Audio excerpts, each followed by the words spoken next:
नमस्कार। नई उम्मीदें, नए सपने और एक नई शुरुआत। हालांकि 2025 का ये आज अंतिम दिन है, लेकिन इस अंतिम दिन से ही आरंभ हम करेंगे नई उम्मीदों को लेकर, जहां अवसर मिलते हैं यहाँ पर। हमारा morning prime time power pack show नया सवेरा लेकर मैं हाजिर हूँ। मैं हूँ आंचल, मेरे साथ मेरी सहयोगी संध्या।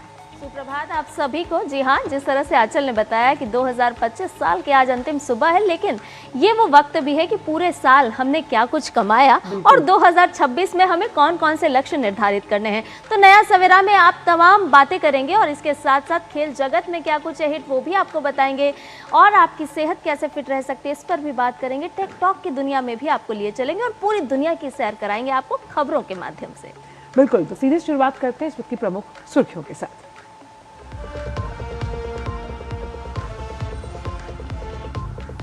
पश्चिम बंगाल के दौरे पर अंतिम दिन अमित शाह आज कोलकाता में पार्टी विधायकों और सांसदों के साथ करेंगे बैठक। कोलकाता महानगर पार्टी कार्यकर्ता सम्मेलन में भी करेंगे शिरकत।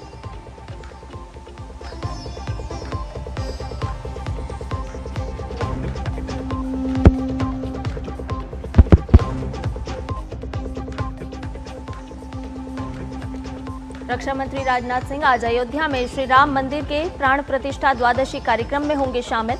मुख्यमंत्री योगी आदित्यनाथ की मौजूदगी में मां अन्नपूर्णा मंदिर के शिखर पर करेंगे ध्वजारोहण।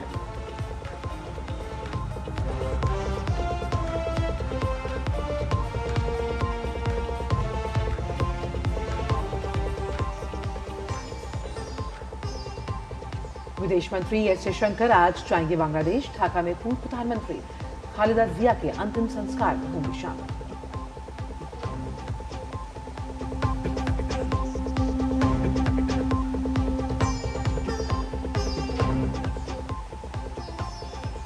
भारतीय महिला टीम ने श्रीलंका को 5वें टी20 मैच में हराकर 5-0 से किया क्लीन स्वीप। कप्तान हरमनप्रीत कौर ने लगाया शानदार अर्धशतक।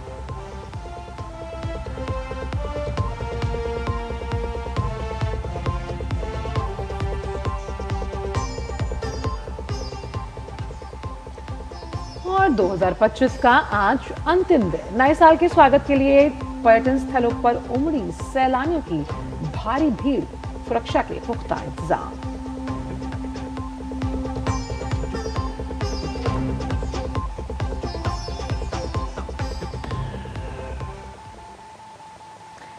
तो नया सवेरा में सबसे पहले संध्या शुरुआत करते हैं मिशन बंगाल को लेकर, जहां गृह मंत्री और भाजपा के वरिष्ठ नेता अमित शाह पश्चिम बंगाल के दौरे पर हैं और आज अपने दौरे के तीसरे और अंतिम दिन भाजपा के सांसदों और विधायकों के साथ बैठक करने वाले हैं।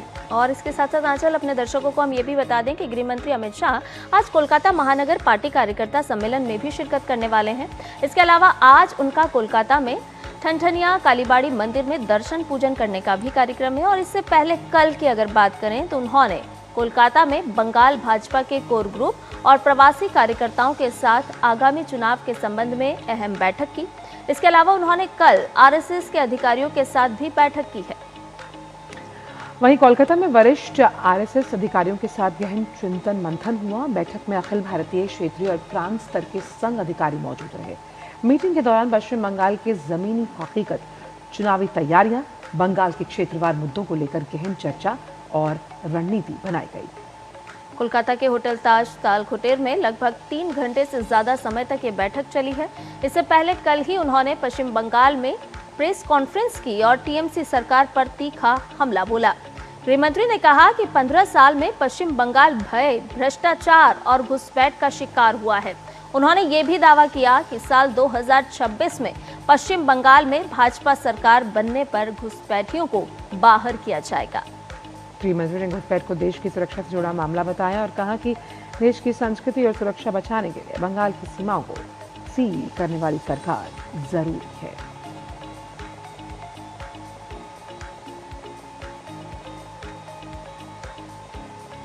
इसके अलावा बात करते हैं एसआईआर की, क्योंकि पश्चिम बंगाल में मतदाता सूची के विशेष गहन पुनरीक्षण के सुनवाई के दौरान एक बुजुर्ग की कथित मौत को लेकर परिजनों ने मुख्य चुनाव आयुक्त ज्ञानेश कुमार और बंगाल के मुख्य चुनाव अधिकारी मनोज अग्रवाल के खिलाफ पुलिस में शिकायत दर्ज करवाई है। परिवार का आरोप है कि इनकी जिम्मेदारी बनती है। पुरुलिया के मृत मतदाता दुर्जन मांझी के बेटे कन्हई मांझी ने बीएनएस की धारा 61(2) के तहत एफआईआर दर्ज करवाने की अर्जी दी। उनका दावा है कि मृतक दुर्जन को एसआईआर की सुनवाई के लिए बुलवाया गया था, जहां उन्हें प्रताड़ित किया गया। इसके बाद रेल की पटरी से उनका शव बरामद हुआ।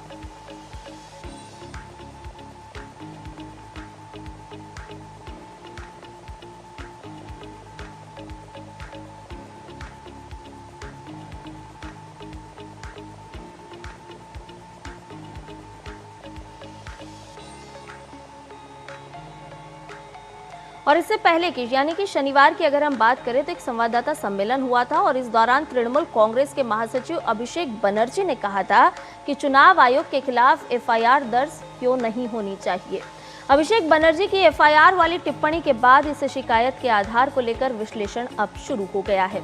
इसकी एक बड़ी वजह यह भी है कि थाने में दी गई शिकायत अंग्रेजी में लिखी हुई है, गौर करने वाली बात है, जबकि नीचे मृतक के बेटे ने बांग्ला में हस्ताक्षर किए हैं। अब सवाल ये उठ रहा है कि बंगाल के पिछड़े जिले के एक सुदूर इलाके में रहने वाले आदिवासी युवक को अंग्रेजी में शिकायत पत्र आखिर किसने लिख कर दिया।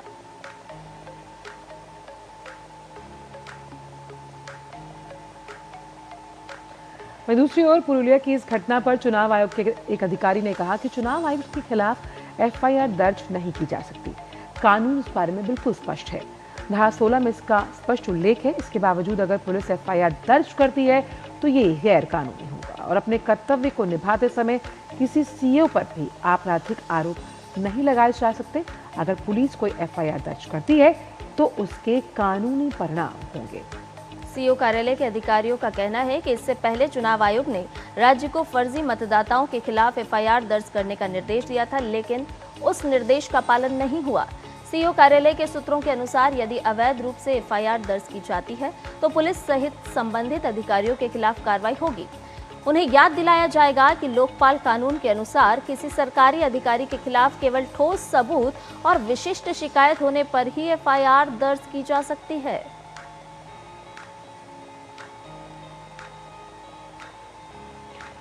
तो पश्चिम बंगाल की तृणमूल कांग्रेस ने एसआईआर को लेकर चुनाव आयोग के सामने अपना पक्ष रखने का फैसला किया। आज इसी सिलसिले में टीएमसी पार्टी का 10 सदस्यीय प्रतिनिधिमंडल राजधानी दिल्ली में चुनाव आयोग से मुलाकात करेगा। इस प्रतिनिधिमंडल की अगुवाई पार्टी के राष्ट्रीय महासचिव और लोकसभा में संसदीय दल के नेता अभिषेक बैनर्जी करेंगे। प्रतिनिधिमंडल में राज्यसभा में तृणमूल कांग्रेस के संसदीय दल के नेता डेरेक ओब्रायन, लोकसभा सांसद कल्याण बनर्जी, राज्यसभा के मुख्य सचेतक मोहम्मद नादिमुल हक, पश्चिम बंगाल सरकार के मंत्री प्रदीप मजूमदार, चंद्रिमा भट्टाचार्य और मनस भुइयां शामिल होंगे। इसके अतिरिक्त राज्यसभा सांसद ममता ठाकुर, साकेत गोखले और ऋतुव्रत बनर्जी भी इस दल का हिस्सा होंगे। पार्टी सूत्रों के अनुसार ये बैठक एसआईआर से संबंधित मुद्दों पर चुनाव आयोग के सामने तृणमूल कांग्रेस की आपत्तियां और सवाल रखने के लिए आयोजित की जा रही है। बैठक के बाद प्रतिनिधिमंडल निर्वाचन सदन के बाहर मीडिया को भी इस मुद्दे पर विस्तार से जानकारी देगा।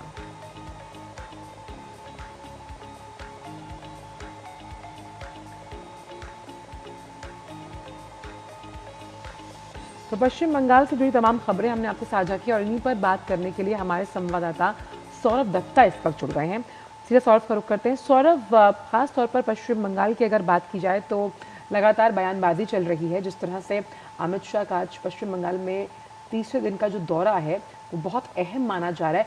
घुसपैठ को लेकर लगातार बहुत मुखर और प्रखर नजर आ रहे हैं अमित शाह तमाम बयानों के लिहाज से। जी देखिए, बिल्कुल आंचल जी, संध्या जी, आज 11:30 बजे जिस होटल में कल प्रेस कॉन्फ्रेंस हुआ था, उसी होटल में सॉल्ट लेक सेक्टर 5 के उसी होटल में आज सांसदों के साथ बैठक है। उनके दल के जो नेता हैं उनके साथ बैठक है और उस बैठक के बाद यहाँ पे साइंस सिटी में वहाँ पे जो कार्यकर्ता है उनके साथ भी अमित शाह की एक बैठक है। और कल प्रेस कॉन्फ्रेंस के बाद जो बैठक हुई, जो आलोचना हुई, उसमें से ये बात उभर कर आई है कि कोऑर्डिनेशन बनाना चाहते हैं। जो पार्टी के जो बाकी सब ऑर्गेनाइजेशंस हैं उनके बीच अगर जो कोऑर्डिनेशन है वो मजबूत हो, इसके बारे में गृह मंत्री अमित शाह जी ने जो निर्देश दिया है, उनको जो परामर्श दिए हैं वो सब मानने को कहा है। और आज आगे चल के सांसदों के साथ भी वो बैठक करेंगे और उस बैठक में ये साफ तरीके से बताया जाएगा कि क्या करना है। जो कल जो प्रेस कॉन्फ्रेंस है उससे तो ये स्पष्ट हो गया कि घुसपैठिया, भ्रष्टाचार और यही इंडस्ट्री का जो पलायन है शिल्पा, जी। ये वो बात को लेकर अगले चुनाव में, जो चुनाव आने वाला है पश्चिम बंगाल में, उस चुनाव में बीजेपी मैदान में उतरेगी। और आज कार्यकर्ता को भी, उनके भी जो हौसला है वो भी बुलंद करेंगे गृह मंत्री अमित शाह। जी सौरभ, एक तरह से भारतीय जनता पार्टी के एजेंडे की अगर बात करें तो 2026 में किन किन मुद्दों के साथ भारतीय जनता पार्टी पश्चिम बंगाल में चुनाव लड़ेगी ये स्पष्ट हो चुका है। भय, भ्रष्टाचार और घुसपैठियों का मुद्दा प्रमुख रहने वाला है। लेकिन ऐसे में एक और सियासत इस वक्त जो पश्चिम बंगाल में गर्मा रही है उसकी भी बात कर लेते हैं। बुजुर्ग की जो कथित मौत हुई है उसमें भी तमाम सवाल खड़े हो रहे हैं, क्योंकि एक FIR जो हमने अपने दर्शकों को भी दिखाई पूरी अंग्रेजी में लिखी हुई है। अब सवाल ये उठता है कि ये अंग्रेजी में FIR और उस पे जो साइन हुए हैं वो बांग्ला भाषा में, ये गौर करने वाली बात है। तो इसमें सियासत अब किस तरह से देख पा रहे हैं आप? जी देखिए, ये सरासर ये जो घटना सामने आई है, सोमवार को इस व्यक्ति की मौत हुई थी। ये पुरुलिया के पारा नाम का एक इलाका है, वहाँ के रहने वाले हैं, आदिवासी संप्रदाय से रहने वाले हैं। तो इनके बेटे का जो आरोप है, इनके बेटे का कहना है कि SIR के चलते उनके पिता पर दबाव डाला गया था और उसके चलते वो उनकी जो इंसल्ट हुआ वो सहन नहीं कर पाए और उसको सुनवाई के लिए बुलाया गया था और इससे चलते ये घटना घटी है। लेकिन सवाल ये उठता है कि शनिवार को ही अभिषेक बनर्जी, तृणमूल कांग्रेस के महासचिव अभिषेक बनर्जी, उन्होंने कहा था प्रेस कॉन्फ्रेंस में कि साफ तरीके से कि क्यों इलेक्शन कमीशन के खिलाफ FIR दर्ज नहीं होगा। और आप देखिए, उन्होंने कहा और 48 आवर्स बीते के बीते नहीं ये घटना सामने आई और उन्होंने ये बेटे ने साफ तरीके से लिखा कि मैं चाहता हूं कि BNS के 61(2) क्लॉज के तहत ये चुनाव आयोग के जो यहाँ के जो CEO है और CEC जो है गणेश कुमार, उनके खिलाफ वो शिकायत दर्ज करना चाहिए और उसको FIR में टर्न किया जाए। तो इस बात को लेके ये सामने आया है, जैसे कि आपने कहा कि पूरा जो कंप्लेन लेटर है वो लेटर पूरे इंग्लिश में है। एक आदिवासी संप्रदाय के युवक है और उसमें साइन बंगाली में है। तो वो साफ तरीके से जाहिर है कि उसका बयान किसी और ने लिखा है, उसका साइन उन्होंने किया है। तो ये बयान किसने रेडी कर दिया? ये बयान कहाँ से आया? पुरुलिया के वो जो है वो रिमोट विलेज है एक। तो इस ऐसे विलेज के रहने वाले युवा इतने अच्छे अंग्रेजी में लिख पा रहे हैं और उसमें वो साइन अंग्रेजी में नहीं कर पा रहे हैं, उसका साइन बंगला में कर रहे हैं। क्यों कर रहे हैं बंगला में साइन? तो फिर कहीं जाके ये होता है कि ये बना कैसा है, ये बना कहीं और है और इसको दर्ज कहीं और किया जा रहा है। और इस सारे बातों को लेकर चुनाव आयोग ने भी अपना उन्होंने पूरी तरह से इस बात को लेके अपना नाराजगी जताई है और उन्होंने कहा है कि ऐसा होता नहीं है। अगर ऐसा चलता रहा तो आगे चल के काम और भी मुश्किल होगा, क्योंकि चुनाव आयोग का साफ तरीके से कहना है कि जो अपॉइंटमेंट एक्ट है, चाहे वो चीफ इलेक्शन कमिश्नर का हो चाहे वो CEO उसका है, उसमें साफ तरीके से क्लॉज लिखा है कि किस बुनियाद पे आप कंप्लेन दर्ज कर सकते हो, उसका एक बुनियाद होना चाहिए। अगर पुलिस इसको एक्सेप्ट करती है तो क्यों एक्सेप्ट करती है? चुनाव आयोग से बात क्यों नहीं किया?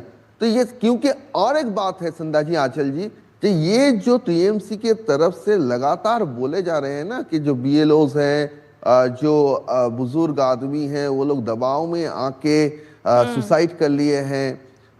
इन्होंने एक भी ऐसा केस नहीं है जिसमें पोस्टमार्टम रिपोर्ट और पुलिस रिपोर्ट DO के तरफ से CEO की ऑफिस तक आया है। एक भी आज 1.5 महीना हो गया है करीब। वो पहला जो नॉर्थ 24 परगना में हुआ था, पानीहाटी का एक घटना घटे था, तब से लेकर कि जिस तरह से लगातार SIR से जुड़ी जो खबरें हम साझा करते हैं उसमें कई बार बवाल और उबाल नजर आता है पश्चिम बंगाल की राजनीति से।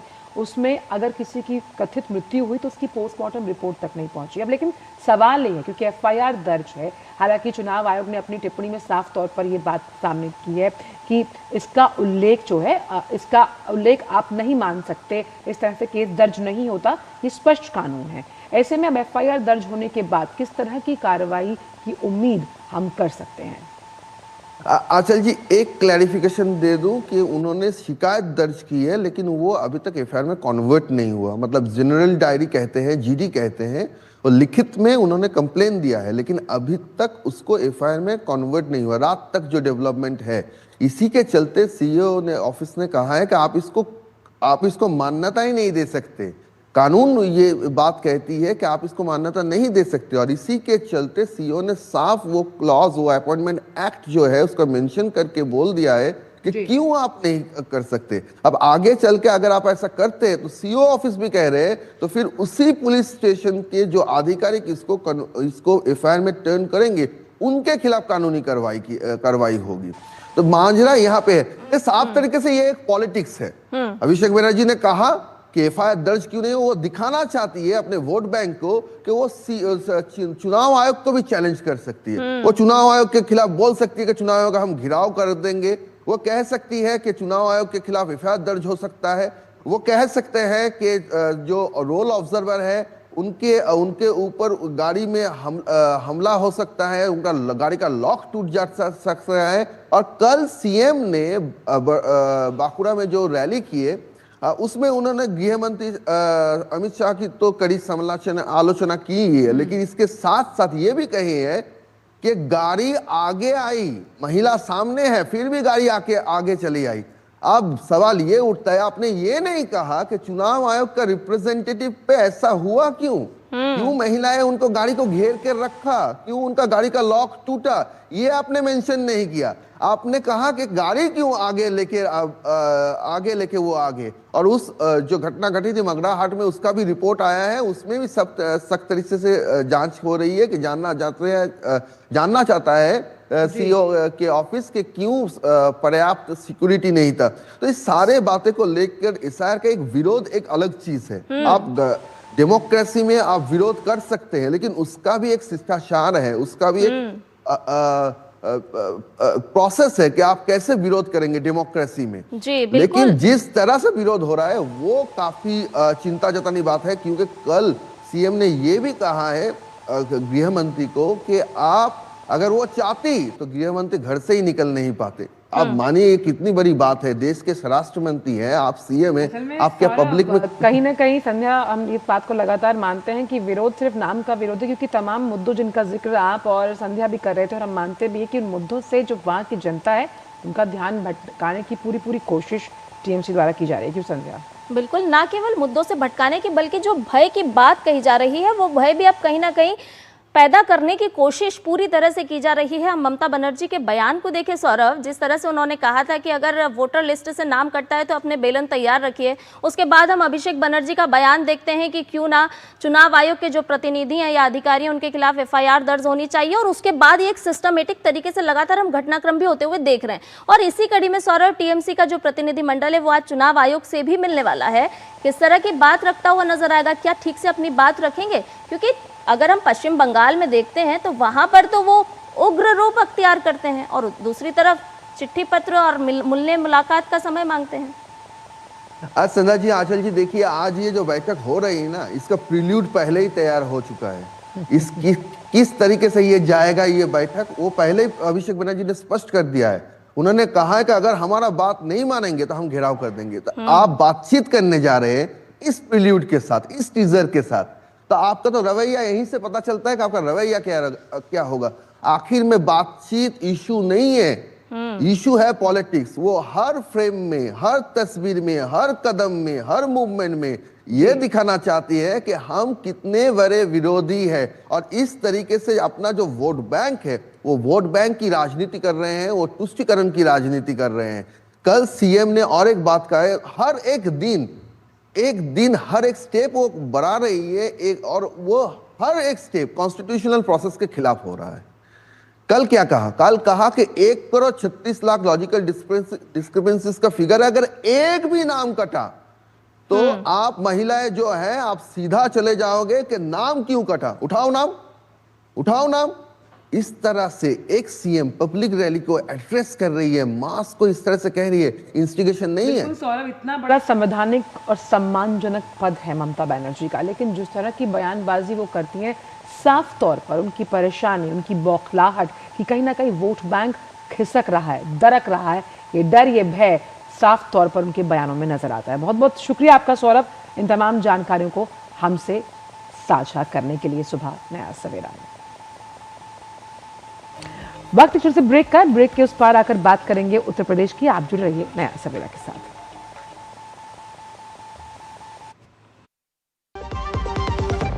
अदरक की हुई कुटाई, चाय की पतीली चढ़ाई, ऐसी बनी चाय। सिर्फ अदरक से चाय का स्वाद नहीं आएगा। नहीं आएगा बेटा, चाय का असली टेस्ट MDHT+ से ही आएगा। लौंग, हरी इलायची से भरपूर MDH टींटोस मसाला। मसाले सच MDH। नव वर्ष 2026 की बहुत बहुत शुभकामनाएं। आने वाला वर्ष हम सबके घरों में अपार खुशियां लेकर आए। ये आवाज है देश के उन कारीगरों की जिनके हाथ बनाते हैं हमारा जीवन आसान। PM विश्वकर्मा योजना के आने से मिल रही है विश्वकर्मा को एक नई उमंग, एक नई पहचान। मैं चाहता हूं विश्वकर्मा समाज इन पारंपरिक कार्यों में लगे लोग केवल कारीगर बनकर न रह जाए, बल्कि मैं चाहता हूं वे कारीगर से ज्यादा वो उद्यमी बने, व्यवसायी बने। ये योजना एक शुरुआत है गुरु शिष्य परंपरा की डोर मजबूत बनाने की, हुनर को नए पंख देने की और हर सपने को सच करने की। अधिक जानकारी के लिए pmvishwakarma.gov.in पर जाएं। PM विश्वकर्मा योजना, सम्मान, सामर्थ्य, समृद्धि।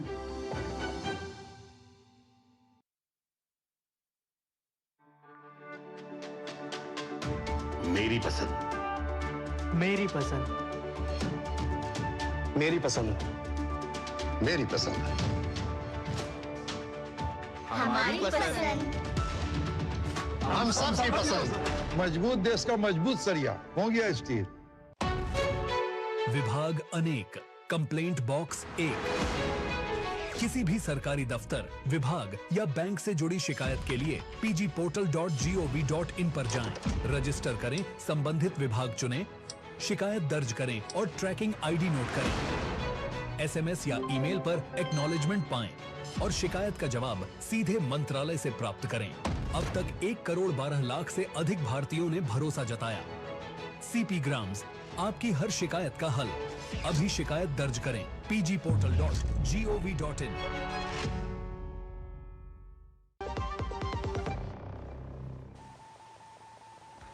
ब्रेक के बाद नया सवेरा में आपका एक बार फिर से स्वागत है और आइए अब आपको लिए चलते हैं अयोध्या धाम।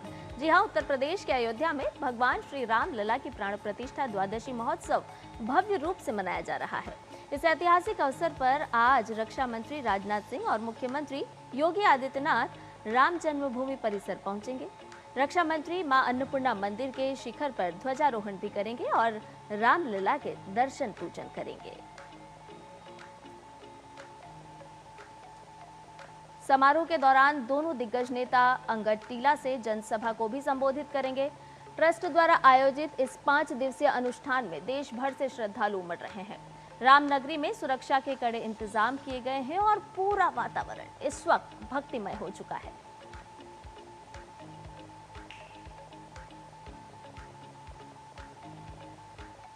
इस भव्य कार्यक्रम का आयोजन श्री राम जन्मभूमि तीर्थ क्षेत्र न्यास द्वारा आयोजित किया गया है, जिसमें शामिल होने के लिए देश के रक्षा मंत्री माननीय राजनाथ सिंह जी और प्रदेश के मुख्यमंत्री जी आ रहे हैं। कार्यक्रम में शामिल होने पर वो माता अन्नपूर्णा मंदिर में ध्वजारोहण का कार्यक्रम भी करेंगे। उसके बाद अंगद टीला पर जो कार्यक्रम स्थल बना है वहाँ पर एक जनसभा को भी उद्बोधित करेंगे। इसके साथ साथ माननीय महानुभावगण वो हनुमानगढ़ी भी दर्शन करने के लिए जाएंगे। VIP विजिट जनपद अयोध्या में हो रही है। उसके दृष्टिगत सभी गस्टेड ऑफिसर्स और उनके साथ जो जोन और सेक्टर में ड्यूटीज लगाई गई हैं उन सब की ब्रीफिंग की गई है। मौके पर जाकर के उनके द्वारा अपना कार्य क्षेत्र देखा गया है। उनके साथ काउंटर पार्ट मैजिस्ट्रेट्स और प्रशासन के अन्य अधिकारियों को भी लगाया गया है। इस पूरी विजिट को सकुशल संपन्न कराने के लिए जनपदीय पुलिस के साथ साथ रेंज, जोन और मुख्यालय से भी पुलिस अधिकारी प्राप्त हुए हैं। गृह मंत्री अमित शाह ने श्री राम जन्मभूमि मंदिर में रामलला की प्राण प्रतिष्ठा की दूसरी वर्षगांठ की शुभकामनाएं दी। गृहमंत्री ने एक्स पर लिखा, अपने संदेश में जय श्री राम आज ही की शुभ तिथि पर 2 वर्ष पूर्व 500 वर्ष की प्रतीक्षा समाप्त हुई है और मोदी जी ने श्री राम जन्मभूमि मंदिर में रामलला की प्राण प्रतिष्ठा की। प्राण प्रतिष्ठा की दूसरी वर्षगांठ की सभी को हार्दिक शुभकामनाएं। प्रभु श्री राम के आदर्शों और जीवन मूल्यों की पुनर्स्थापना का प्रतीक ये मंदिर धर्म की रक्षा के लिए संघर्ष, सांस्कृतिक स्वाभिमान के लिए त्याग और विरासतों के संरक्षण के लिए बलिदान की अप्रतिम प्रेरणा बना रहेगा। इस पवित्र अवसर पर श्री राम जन्मभूमि आंदोलन के सभी बलिदानियों को नमन करता हूं।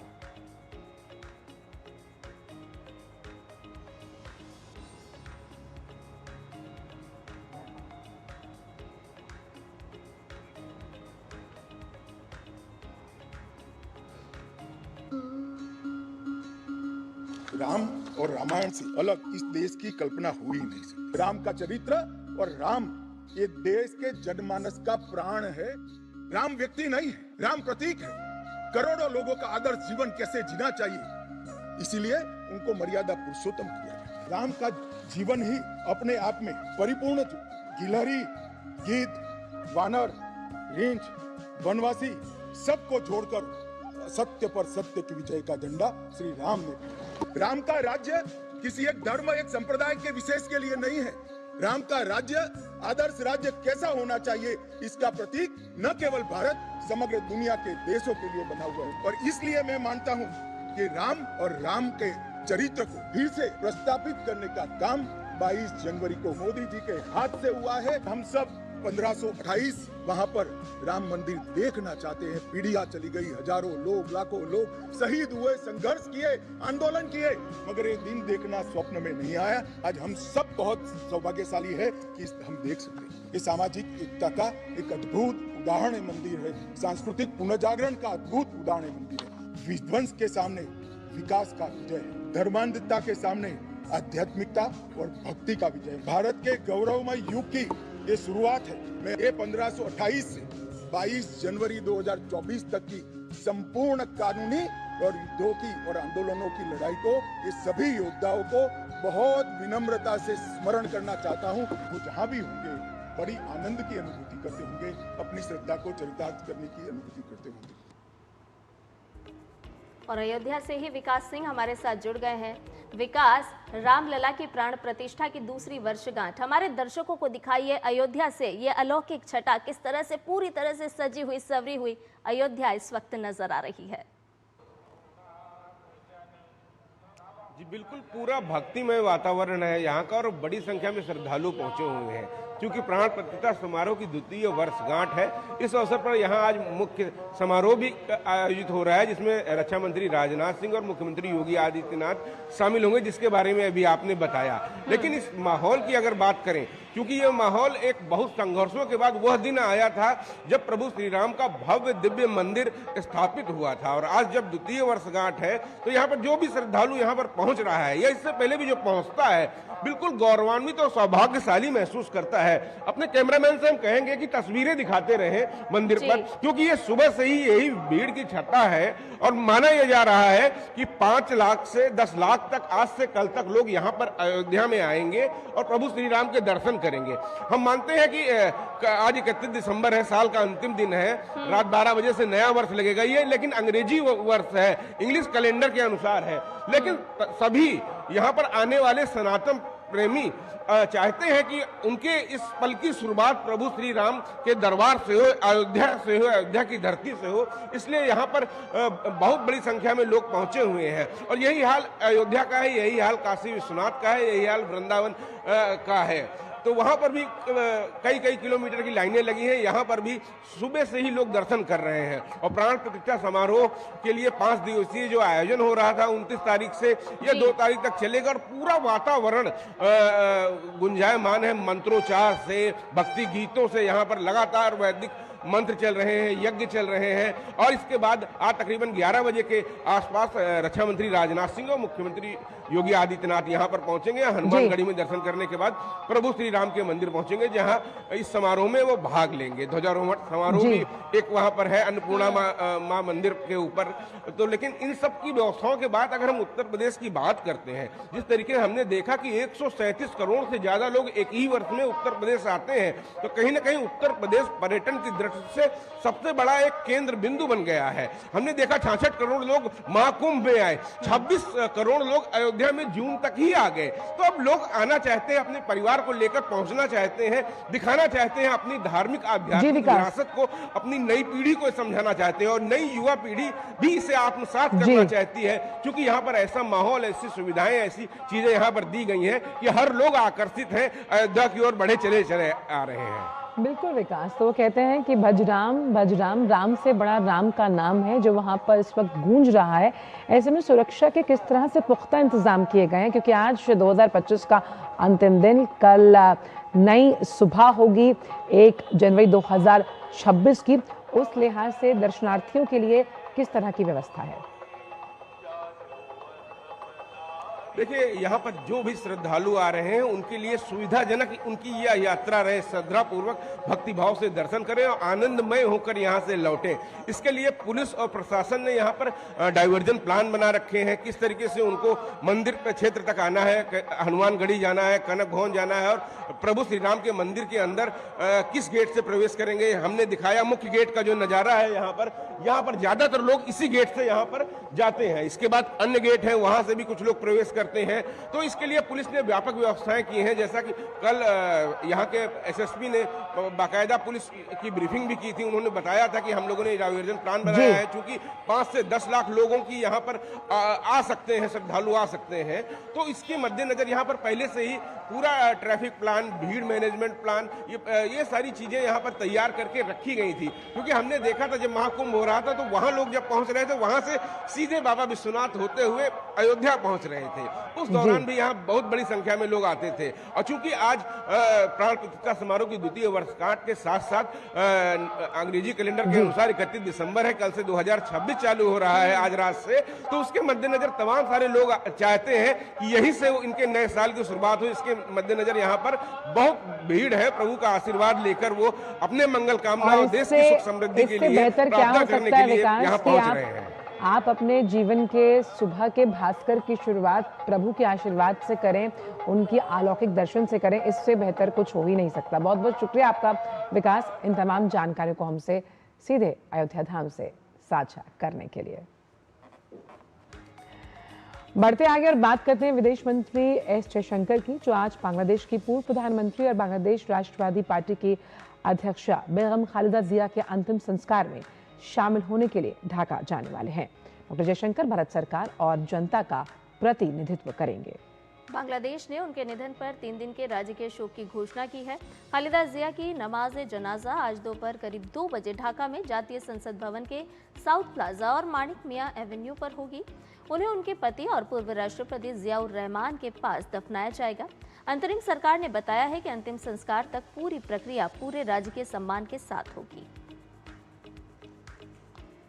तो जब हम बात करते हैं बांग्लादेश की राजनीति की, तो खालिदा जिया का नाम उसमें आना लाजमी है। जिस तरह उनका शासन रहा, और आज डॉक्टर जयशंकर बांग्लादेश शामिल होने जाने वाले हैं, जहां वो खालिदा जिया के अंतिम संस्कार में शामिल होंगे।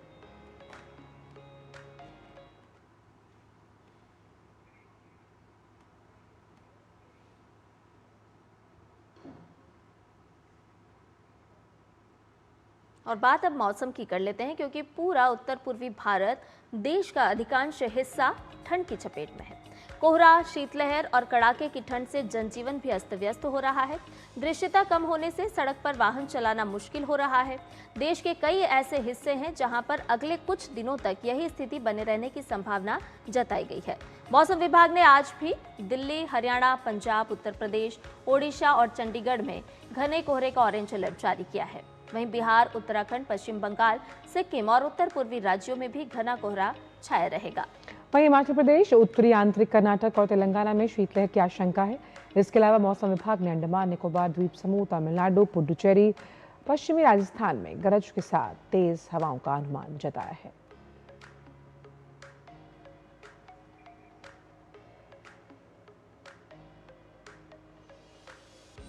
इसके अलावा चिल्लई कलां के 40 दिन का समय खत्म होने से पहले मौसम विभाग ने आज और 1 जनवरी के बीच जम्मू कश्मीर और आसपास के कई इलाकों में बर्फबारी का अनुमान व्यक्त किया है। मौसम विभाग के अनुसार इस दौरान जम्मू कश्मीर, लद्दाख, गिलगित बाल्टिस्तान और मुजफ्फराबाद में भारी बर्फबारी की संभावना है। वहीं 31 दिसंबर से 2 जनवरी के दौरान हिमाचल प्रदेश और उत्तराखंड में छिटपुट से लेकर मध्यम हल्की वर्षा या बर्फबारी की संभावना भी है। इसके अलावा नए साल से पहले और 1 जनवरी को पंजाब, हरियाणा, चंडीगढ़ में छिटपुट हल्की से मध्यम वर्षा होने की संभावना है।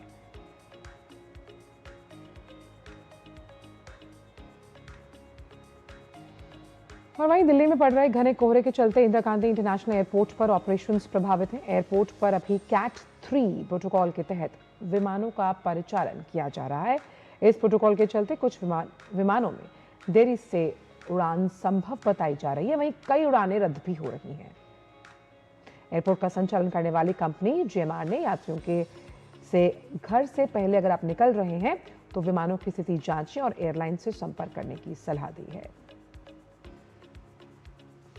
तो यात्रियों को कैट 3 प्रोटोकॉल क्योंकि लागू है, अगर आप घर से निकल रहे हैं, आपकी फ्लाइट है, तो ये रिक्वेस्ट की जा रही है कि आप जो एयरपोर्ट अधिकारी हैं या फिर फ्लाइट का जो टाइमिंग है उसको एक बार रीचेक कर अपने घर से निकले ताकि आपको दिक्कत का सामना ना करना पड़े, क्योंकि फ्लाइट्स लगातार डिले चल रही हैं और कोहरे की वजह से, विजिबिलिटी की वजह से रद्द भी की जा रही हैं।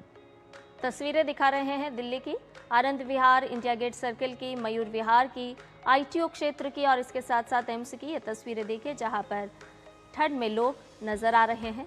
विजिबिलिटी कम है, वाहन चालकों को परेशानी का सामना करना पड़ रहा है। हालांकि ये अल सुबह और देर रात की अगर बात करें तो विजिबिलिटी कम होती है, घना कोहरा छाया रहता है और उसी समय की दृश्य आपको हम दिखा रहे हैं। और इसी तरह की जो दिक्कतें हैं उसका सामना करते हुए मुझे भी आना पड़ा, आपको भी सुबह आना पड़ा होगा। जिस तरह से विजिबिलिटी की वजह से आपको बहुत प्रॉब्लम होती है गाड़ी चालकों को चलाने में, इसलिए आपसे लगातार ये हम रिक्वेस्ट कर रहे हैं, दरख्वास्त कर रहे हैं कि जब आप गाड़ी चला रहे हैं तो कृपया करके उसकी स्पीड को बिल्कुल धीमा रखें। पार्किंग लाइट ऑन कर गाड़ी चलाना इस तरह के मौसम में फीजिबल माना जाता है, तो कुछ बातों का ख्याल रखें अगर आप घर से सुबह निकल रहे हैं किसी गंतव्य तक पहुंचने के लिए। तो तमाम तस्वीरें हमने आपको दिखाई। हमारे 2 संवाददाता इस वक्त जुड़ रहे हैं हमारे साथ। दिल्ली के IGI एयरपोर्ट से मोहन शुक्ला जुड़ रहे हैं और नई दिल्ली रेलवे स्टेशन से अंकित इस वक्त हमारे साथ मौजूद हैं। तो पहले अंकित का रुख करते हैं। अंकित, खास तौर पर अगर हम देखें तो विजिबिलिटी कम होने की वजह से जिस तरह से लोगों को दिक्कतों का सामना करना पड़ रहा है, ऐसे में रेलवे ने किस तरह के प्रोविजंस किए हैं खास तौर पर रेल यात्रियों के लिए, ताकि उन्हें समय पर पता चल पाए कि कौन सी ट्रेनें जो हैं वो रद्द की गई हैं और कौन सी ट्रेनें जो हैं वो डिले चल रही हैं अपने टाइम से? साफ तौर पर क्योंकि दिल्ली NCR समेत पूरे उत्तर भारत में कड़ाके की ठंड का असर देखने को मिल रहा है। जहां इस वक्त कोहरे की वजह से यातायात या यूं कहूं सड़क यातायात प्रभावित है, तो वहीं दूसरी तरफ रेलवे से लेकर के हवाई यातायात ये सब प्रभावित है। मैं जरा एक बार आपको स्क्रीन की तरफ लेके चलता हूँ। यहाँ पर आप देख पा रहे होंगे मैम, जो साफ तौर पर हम अपने दर्शकों को दिखाते हैं, जहाँ पर साफ तौर पर ये तस्वीरें हैं जो डिले चल रही हैं। प्रीमियम गाड़ियाँ भी इस वक्त डिले चल रही हैं। जो रेलवे है वो ये कोशिश कर रहा है कि तमाम जो यात्री हैं उनको सुख सुविधाओं में कमी ना हो, इसीलिए भोजन की जो समस्या है या यूं कहें कि ऑनलाइन मॉनिटरिंग जो है, लाइव मॉनिटरिंग है, वो तक की जा रही है, जिससे तमाम जो स्थिति है उस पर उसको कर्टेल किया जा सके। लेकिन जो स्थिति है वो आप सड़कों पर चल रहे हैं तो विजिबिलिटी आज, क्योंकि साल का आखिरी दिन है और ऐसे में जो विजिबिलिटी है वो तकरीबन 100 से 200 मीटर से भी ज़्यादा कम हो गई है। और ऐसे में लोगों को खासा दिल्ली NCR समेत जो लोग आवागमन कर रहे हैं, यातायात में इस समय है, उनके लिए खासा परेशानियों का सबब बना हुआ है। और आज क्योंकि राजधानी में वर्किंग डे है, कई जगहों पर कॉर्पोरेट जो कंपनियां हैं वो भी चल रही हैं, तो ऐसे में सड़कों पर यातायात और ज़्यादा बढ़ जाएगा।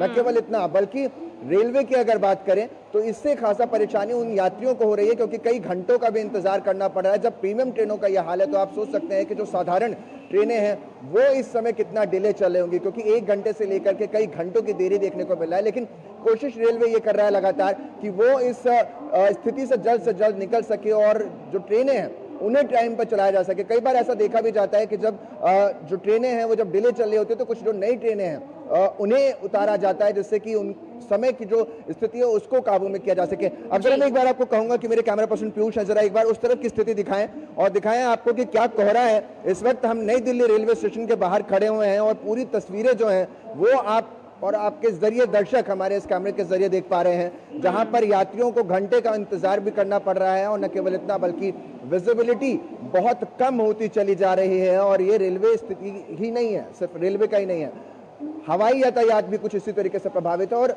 यही वजह है कि मरीजों की संख्या भी लगातार बढ़ रही है। अस्थमा और दमा के मरीजों के लिए तो खासतौर पर एडवाइजरी भी एक तरीके से कहे तो डॉक्टर्स लगातार दे रहे हैं कि वो जब निकले तो मास्क लगाकर निकले और कोशिश करें कि घर में ही रहें। नए साल का जश्न मनाने के लिए अगर निकल भी रहे हैं तो वो भी बड़ी सावधानी के साथ निकलें और अपनी और अपनों के स्वास्थ्य का खासा बिल्कुल अंकित, रेल यातायात के साथ साथ हवाई यातायात का भी अपडेट हम अपने संवाददाता से ले लेते हैं। मोहित शुक्ला हमारे साथ जुड़े हुए हैं।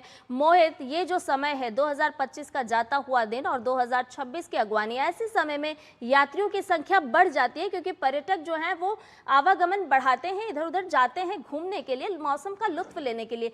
लेकिन ऐसे में जो कोहरे की मार है, कोहरे की चपेट में जो उत्तर भारत नजर आ रहा है, तो एयरपोर्ट की दृष्टि से अगर हम बात करें तो उड्डयन मंत्रालय ने किस तरह की एडवाइजरी जारी की है, एयरपोर्ट पर किस तरह से आप लोगों का, यात्रियों का आवागमन देख पा रहे हैं और किस तरह से उनके लिए, उनकी सुविधा के लिए प्रबंध किए गए हैं? देखिए, सबसे पहले तो आपको ये बताना चाहूँगा, समझाना चाहूँगा कि एयरपोर्ट की तस्वीरें ही अपने आप में बहुत कुछ बयां कर रही हैं। जाते हुए साल में लोग भी दिल्ली से बाहर जा रहे हैं, लोग अपने अपने परिवार के तमाम लोगों के साथ, रिश्तेदारों के साथ बाहर छुट्टियां मनाने के लिए जा रहे हैं। और इसकी बानगी इस तस्वीर से मिलती है कि जब एयरपोर्ट पहुंच रहा था तो उस वक्त डिपार्चर पर आप समझिए कि लंबी लंबी गाड़ी की लाइनें लगी थी, कतारें लगी हुई थी और वहीं अराइवल पर आपको इक्का दुक्का गाड़ियां नजर आ रही थी। तो मतलब ये साफ संकेत है कि लोग बाहर छुट्टियां मनाने के लिए जा रहे हैं। दूसरी मैं आपको बताऊं कि एयरपोर्ट पर क्या एहतियातन इंतजाम किए गए हैं, उसके लिए सबसे पहले मंत्रालय की आपकी उस गाइडलाइन का जिक्र करना चाहूंगा जिसमें साफ तौर पर कल नागरिक उड्डयन मंत्रालय ने निर्देश दिया है, जिसमें यह कहा है कि यात्रियों की अगर फ्लाइट डिले होती है, कैंसिलेशन होता है तो उनको आपको रिफंड करना पड़ेगा। अगर रीबुकिंग का ऑप्शन है, अगर वो लेना चाहते हैं तो आप री बुकिंग करके देंगे। इसके अलावा आपको लेट लतीफी होने पर रुकने का इंतजाम करना पड़ेगा और साथ ही खाने का भी बंदोबस्त करना पड़ेगा। यानी कि एयरलाइंस को सख्त हिदायत दे दी गई है कि जो इंडिगो के मामले में हुआ था, जो इस महीने जो हुआ है वो ऐसा नहीं चलेगा। और ये आप समझिए कि महज इंडिगो की बात हो, चाहे वो एयर इंडिया की बात हो, चाहे वो दूसरी फ्लाइट्स की बात हो, सभी के लिए साफ साफ निर्देश दे दिए गए हैं। इसके अलावा मैं आपको बताऊं कि जीएमआर की तरफ से, दिल्ली एयरपोर्ट की तरफ से ये साफ निर्देश दिए गए हैं कि यात्रियों से भी ये कहा गया है कि अगर आप घर से बाहर निकल रहे हैं तो आपको अपनी एयरलाइन से, अपनी एयरलाइंस कंपनियों से सबसे पहले ये मालूमात हासिल करनी पड़ेगी कि आपकी फ्लाइट कितनी डिले चल रही है, फ्लाइट क्या कैंसिल तो नहीं हुई है। और ये सारी चीजें, इसकी पुख्ता जानकारी, पुख्ता मालूमात हासिल करने के बाद ही आप घर से बाहर निकलिए। क्योंकि आपको पता है कि लोग शिमला जा रहे हैं, मनाली जा रहे हैं, कुछ लोग तमाम अलग अलग जगहों पर छुट्टियां मनाने के लिए जा रहे हैं। 30 से 35 घंटे में लोग अगर सड़क माध्यम से जा रहे हैं तो उनको इंतजार करना पड़ रहा है शिमला पहुंचने के लिए। तो आप समझिए कि चाहे वो रेल यातायात हो, हवाई मार्ग हो, चाहे वो सड़क यातायात हो, हर तरफ ऐसे ही जनजीवन अस्त व्यस्त चल रहा है। विजिबिलिटी आपको पता है, जिस समय मैं यहां दिल्ली पहुंच रहा था तो नोएडा दिल्ली एक्सप्रेस वे पर विजिबिलिटी 50 मीटर से भी ज्यादा कम थी। यही हालात कमोबेश आप समझिए सफदरजंग, पालम, द्वारिका, मुंडका, बवाना, नरेला, आउटर या इधर जो भी दिल्ली में आप जाएंगे आपको ऐसी ही तस्वीरें देखने के लिए मिल रही हैं। और इसकी वजह से क्या हो रहा है, पिछले कई दिनों में आप देखिए लगभग ऐसा कोई दिन नहीं गया है जिस दिन 100 से ज्यादा फ्लाइटें कैंसिल ना हुई हो, कई 100 फ्लाइटें डाइवर्ट न हुई हो, ट्रेनों की रफ्तार थमी ना हो, लोगों की रफ्तार थमी ना हो। और कोहरे ने अपनी ये जो गति है वो बढ़ाकर ये दिखा दिया है कि हवा की जो गति है वो धीरे धीरे कम हो रही है। यही वजह है कि राजधानी दिल्ली में आपको डेंस फॉग देखने के लिए मिल रहा है, जो ये बता रहा है, जो ये समझा रहा है, जो ये जता रहा है कि ये सर्दी अपने शवाब पर है, सर्दी का सितम है, कहीं थोड़ा ज्यादा है, कहीं थोड़ा कम है। बिल्कुल, और उम्मीद है सूर्य भगवान से कि वो अपनी किरणों की रोशनी जल्द बिखेरे ताकि जो लोग बाहर जा रहे हैं, चाहे रेल का इस्तेमाल कर रहे हैं, चाहे हवाई यातायात का, चाहे सड़क से, तो उनकी यात्रा मंगलमय और सुखद हो। आप दोनों का ही बहुत बहुत शुक्रिया, मोहित आपका भी और साथ ही साथ अंकित आपका भी, इन तमाम जानकारियों को हमसे साझा करने के लिए। और क्योंकि बात यहाँ पर सूर्य भगवान की हो रही है, तो साल 2026 का आज आखिरी दिन, जैसे कि हम लगातार बता रहे हैं, और सूर्योदय के साथ 31 दिसंबर की शुरुआत हो चुकी है। ऐसे में हम आपको घर बैठे भारत के अलग अलग शहरों से साल का जो आखिरी सूर्योदय है वो दिखा रहे हैं। तो तटीय इलाकों से आप देख सकते हैं उगते हुए इस सूर्य की तस्वीर। ये मुंबई की तस्वीर है, आर्थिक राजधानी मुंबई, जहां कहते हैं कि लाइफ कभी रुकती नहीं है। आप गेटवे ऑफ इंडिया पर देख सकते हैं कि किस तरह से सूर्य की विहंगम छटा इस वक्त बिखरी हुई नजर आ रही है। और महाराष्ट्र से चलते हैं राजस्थान, क्योंकि राजस्थान में इस वक्त ठंड की वजह से तापमान काफी कम बना हुआ है, लेकिन वहां पर भी साल के आखिरी दिन की अगर बात करें तो सूर्योदय की लालिमा ने गुलाबी नगरी जयपुर को और भी खूबसूरत बना दिया है। तस्वीरें देखिए जयपुर से, जहां पर सूर्योदय हुआ। हालांकि कोहरे की धुंध यहां पर भी देखने को मिली है, लेकिन सूर्य की लालिमा भी अपने शबाब पर है। बिल्कुल, तो पिंक सिटी भी सूर्य के आगोश में धीरे धीरे जाती हुई नजर आ रही है। हालांकि हम कह सकते हैं कि बादलों में थोड़ा सा छुपा हुआ दिखाई दे रहा है सूर्य भगवान। वहीं अगर दक्षिण भारत की बात की जाए, कन्याकुमारी से से हम तस्वीरें साझा कर रहे हैं, और केरल के कोच्चि का ये सूर्य जो उगता हुआ आप देख रहे हैं, ये साल 2025 की इस सुबह का आप दृश्य हम अपने इस मंच से साझा कर रहे हैं। तो आज कन्याकुमारी में किस तरह से भगवान सूर्य ने वहाँ दर्शन दिए हैं, आप देख सकते हैं इन तस्वीरों के माध्यम से।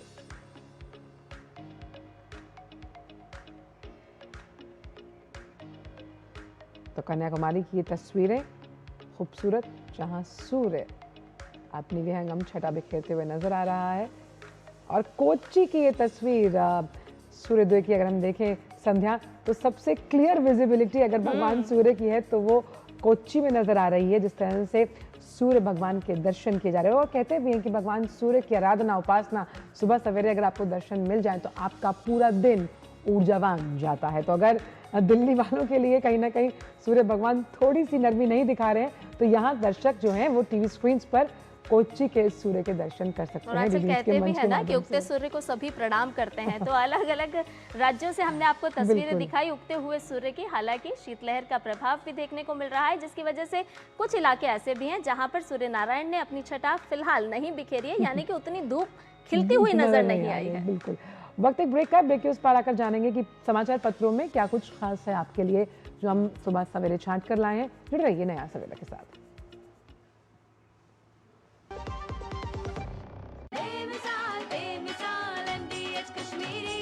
लाल रंग इसका अपार, तीखा कम है फिर भी स्वाद। बेमिसाल बेमिसाल MDH कश्मीरी, और कम दाल पर असली दाल। MDH कश्मीरी लाल मिर्च पाउडर। MDH। विभाग अनेक, कंप्लेंट बॉक्स 1। किसी भी सरकारी दफ्तर, विभाग या बैंक से जुड़ी शिकायत के लिए pgportal.gov.in पर जाएं, रजिस्टर करें, संबंधित विभाग चुनें, शिकायत दर्ज करें और ट्रैकिंग आईडी नोट करें। एसएमएस या ईमेल पर एक्नॉलेजमेंट पाएं और शिकायत का जवाब सीधे मंत्रालय से प्राप्त करें। अब तक 1 करोड़ 12 लाख से अधिक भारतीयों ने भरोसा जताया। सीपी ग्राम्स, आपकी हर शिकायत का हल। अभी शिकायत दर्ज करें pgportal.gov.in। जब धरती चीर कर निकलता है लोहे का पत्थर और मिलता है मोंगिया के जोश से, फिर तपता है, पिघलता है और बनता है फौलाद। अब होता है सरिया सारी खूबियों के साथ। मोंगिया स्टील, मजबूत देश का मजबूत सरिया। पापा, फीस ज्यादा है। बेटा, याद है बोनस के कुछ पैसे हमने दूसरे खाते में रखे थे? 2 साल से खाते में कोई लेन देन नहीं हुआ है, शायद इनऑपरेटिव हो गया होगा। तो अब बैंक जाके या वीडियो केवाईसी से केवाईसी अपडेट कराओ, खाता होगा एक्टिव एकदम फ्री। चलो। कहाँ? एडमिशन कराने। खाता हुआ एक्टिव। RBI कहता है जानकार बनिए, सतर्क रहिए। और ब्रेक के बाद नया सवेरा में आपका एक बार फिर से स्वागत है। और आइए अब आपको बता देते हैं कि आज के समाचार पत्रों में कौन कौन सी खबरें प्रमुखता के साथ प्रकाशित की गई हैं। तो पहली खबर का रुख करते हैं और आपको बताते हैं कर्तव्य पथ पर इस बार आप क्या कुछ खास और नया देखने वाले हैं। जी हाँ, पहली बार कर्तव्य पथ पर आप देख सकेंगे डबल हम्प ऊंट। जी हाँ, इस बार के गणतंत्र दिवस परेड में कर्तव्य पथ में पहली बार इंडियन आर्मी के डबल हम्प ऊंट और जांस्कर पोनी के साथ ही ड्रोन को मार गिराने के लिए ट्रेन किए गए ईगल यानी कि जिसे चील कहते हैं वो भी नजर आने वाले हैं।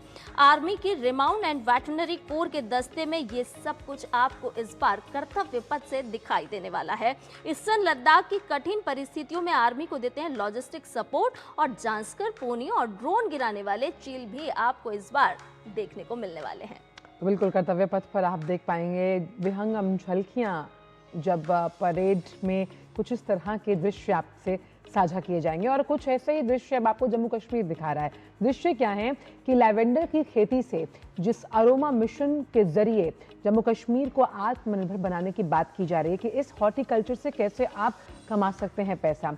अब लैवेंडर की खेती करने से होता ही है कि उसमें कई एंटीऑक्सीडेंट और सूजन को हटाने वाले गुण हैं और इस खेती से कहीं ना कहीं वहाँ के जो किसान हैं वो आत्मनिर्भर हो रहे हैं, आत्मशक्ति में बढ़ रही है और साथ ही इसके जरिए पर्यटन को भी बढ़ावा मिल रहा है। और CSIR के इस कदम से यानी कि CSIR जिस तरह वहाँ किसानों की मदद कर रहा है तो इस खेती से एक अलग ही विकल्प समझ में आता है किसानों को अपनी जीवन यापन को और बेहतर बनाने के लिए।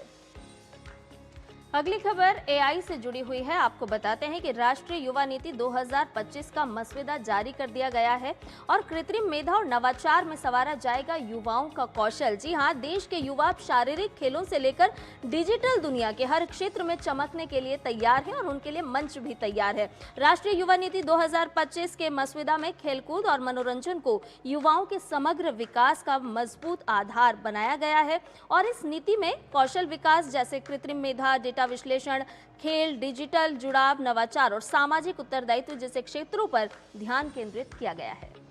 और जहां ध्यान केंद्रित करने की बात है तो किस तरह के शोध जब केंद्रित किए जाते हैं किसी बीमारी से लड़ने के लिए तो नई क्रांति आती है और ये नई क्रांति आई है कैंसर को जड़ से मिटाने के लिए। अब अगर देखा जाए तो इस गंभीर तकनीक यानी कि एक ऐसी तकनीक जो आर्टिफिशियल इंटेलिजेंस के जरिए कानपुर के IT स्टार्टअप लिनक ने तैयार करी। अब इसमें यह है कि कैंसर एक भयावह बीमारी है, उसकी भयावहता किस तरह आगे बढ़ सकती है उसको पहले से ही डिटेक्ट करने के लिए वो कहते हैं ना कि prevention is better than cure. इस तरह का डिवाइस जो है वो IIT कानपुर ने अब जो उसकी स्टार्टअप लिनक है उन्होंने बनाया है ताकि कैंसर के बढ़ते खतरे को पहले ही कदम पर रोक दिया जाए। तो एक बेहतरीन क्रांति हम मान सकते हैं, युगांतकारी हम कदम मान सकते हैं जो स्वास्थ्य क्षेत्र से जुड़ा हुआ है जब हम कैंसर को जड़ से खत्म करने की बात करते हैं। तो अखबारों की इस दुनिया में आज इतना ही आपके लिए, लेकिन आपको अब लिए चल रहे हैं हम दुनिया भर से जुड़ी कुछ खास खबरों की तरफ।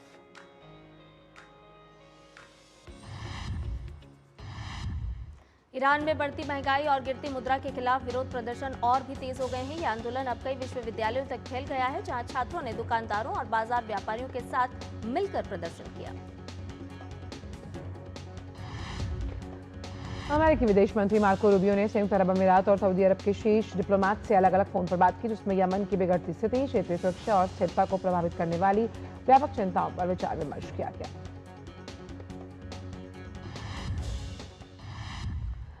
और अब बात कारोबार जगत की। बिजनेस ब्रीफ में अंदाज रहेगा फटाफट। तो सरकार के मुताबिक भारत के GDP का आकार 2030 तक $7.3 ट्रिलियन हो जाएगा। चालू वित्त वर्ष यानी कि 2025-26 की दूसरी तिमाही में विकास दर 6 तिमाहियों में सबसे ज्यादा रही है।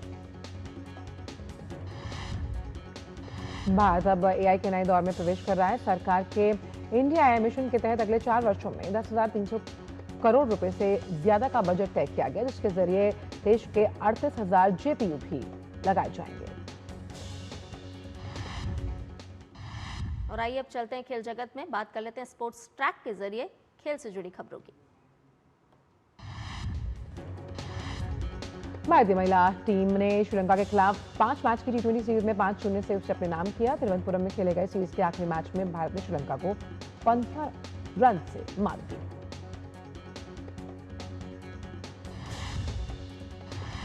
ताजा जारी आईसीसी महिला टी20 रैंकिंग्स में भारत के सलामी बल्लेबाज शेफाली वर्मा 4 स्थान चढ़कर 6ठे स्थान पर आ गई हैं। और खेल की खबरों के बाद अब बात करते हैं आपकी हमारी सेहत से जुड़ी हुई हमारे खास सेगमेंट फिटनेस मंत्र में,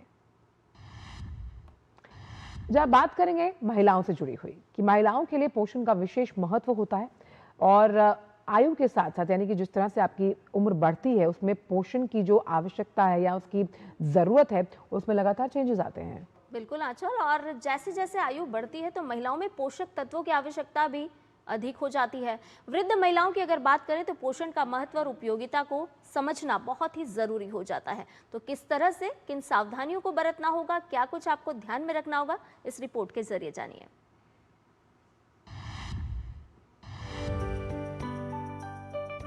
आयु के साथ पोषण की आवश्यकता में परिवर्तन होते हैं और हर उम्र में पोषण की आवश्यकता अलग हो जाती है। रजोनिवृत्ति महिलाओं में बढ़ती उम्र की एक सामान्य प्रक्रिया है। बढ़ती आयु में पोषण की आवश्यकता होती है। वहीं चय अपचय प्रक्रिया धीमी होने के कारण भूख कम हो जाती है। ऐसे में आवश्यक है कि पोषण पर विशेष ध्यान दिया जाए। मीनोपॉजल सिम्टम्स जैसे नींद ना आना, चिड़चिड़ापन, यूरिनरी प्रॉब्लम्स, तो ये सब होता है ईस्ट्रोजन डेफिशिएंसी में। और वो क्या चीजें हैं जिसमें नेचुरली ईस्ट्रोजन पाया जाता है, वो है सोया। ये सोया आपको सोया योगर्ट में मिल सकता है, आप सोया मिल्क पी सकते हैं। कुछ नहीं तो सोया आटा को आप 1 किलो आटा 1 महीने के आटे में मिलाकर अपने नॉर्मल आटे में 1 किलो सोया आटा का सेवन कर सकते हैं और ईस्ट्रोजन डेफिशिएंसी से दूर रह सकते हैं और उसके सिम्टम से दूर रह सकते हैं। ये ही नहीं, आपको डेट्स, एप्रिकॉट्स, इन सब चीज़ों में भी सोया का न्यूट्रिशन मिल सकता है। आयु के साथ पोषण की आवश्यकता बदल जाती है। वृद्ध महिलाओं में पोषण का विशेष महत्व है। पोषण का ध्यान देना इस आयु में आवश्यक हो जाता है। रजोनिवृत्ति के बाद ईस्ट्रोजन का स्तर कम होता है, हड्डियों का घनत्व कम होने लगता है और हड्डी टूटने यानी फ्रैक्चर की संभावना बढ़ जाती है। मीनोपॉज में सबसे बड़ी है रिस्क फ्रैक्चर का, गिरने का। और ये क्यों होता है? क्योंकि कैल्शियम रिजॉर्प्शन शुरू हो जाता है, बोन्स कैल्शियम एक्युमुलेट नहीं करती और वो फ्रैक्चर के रिस्क से। तो इसलिए अपनी माताओं को बोलिए वो सुबह धूप में बैठे, स्पेशली सर्दियों में 11 से 3 के बीच में सब माताएं धूप में बैठें। 50 साल की उम्र के बाद विटामिन डी सप्लीमेंटेशन लें, कैल्शियम का भी सप्लीमेंटेशन ले सकती हैं, डाइट में भी ले सकती हैं। और सिंपली विटामिन डी के लिए सनलाइट में 11 से 3 के बीच में 15 से 20 मिनट का एक्सपोजर भी विटामिन डी के लिए बहुत अच्छा होता है। आवश्यक है कि महिलाएं कम उम्र से ही आहार का ध्यान रखें। आयु बढ़ने पर आइए नया शहर में बात करते हैं मौसम से जुड़ी हुई।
और नया सवेरा में अब वक्त हो चला है आपसे विदा लेने का, लेकिन जाने से पहले हम हर बार की तरह आपको कुछ खास झलकियों के साथ छोड़े जाएंगे। बिल्कुल, तो दक्षिण भारत के नीलगिरी क्षेत्र में मनाए जाने वाले एनूर अम्मानूर उत्सव की इन झलकियों के साथ आपको छोड़े जा रहे हैं और इसी वादे के साथ आप मुस्कुराते रहिएगा, सशक्त रहिएगा। हमें दीजिए इजाजत।